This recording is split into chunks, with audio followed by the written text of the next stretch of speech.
ọjọ́ gbogbo ní tolè ọjọ́ kan ní tolóhùn ọwọ́ tẹ adigunjalè mẹ́rin ní ìpínlẹ̀ nasarawa wọ́n gba ọkọ̀ ayọ́kẹ́lẹ́ àti àwọn ohun ìjà olóró míín lọ́wọ́ wọn.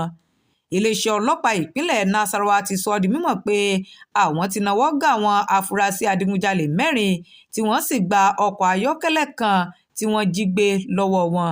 eléyìí ló jẹyọ nínú àtẹ̀jáde kan tí alūkkóró fún iléeṣẹ́ ọlọ́pàá ìpínlẹ̀ náà DSP Rahman Nasir fi síta gẹ́gẹ́ bí ó ti ṣàlàyé pé àwọn agbófinró ẹ̀ka Mararaba ni wọ́n náwó gan Salim Hussaini, Abubakar Musa àti Dimas Danja nígbà tí wọ́n mú Mohammed Aliyu Abubakar ní agbègbè Karu Tuntun.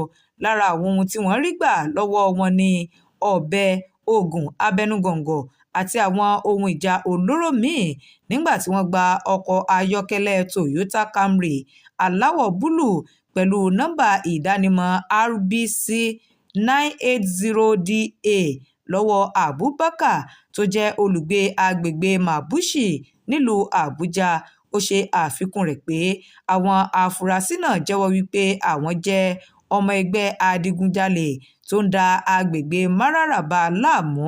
Ó tún sọ ọ́ di mímọ̀ pé kọmíṣánná àjọ ọlọ́pàá ìpínlẹ̀ ọ̀hún Umar Shehu ti ní ẹnikẹ́ni tó bá ní ọkọ̀ náà kí ó kàn sí iléeṣẹ́ ọlọ́pàá tó wà ní agbègbè Karu Tuntun pẹ̀lú ẹ̀rí tó dájú láti gba ọkọ̀ rẹ̀ padà. Abiola Ajani ló jábọ̀ ìròyìn fún Atótó Arére.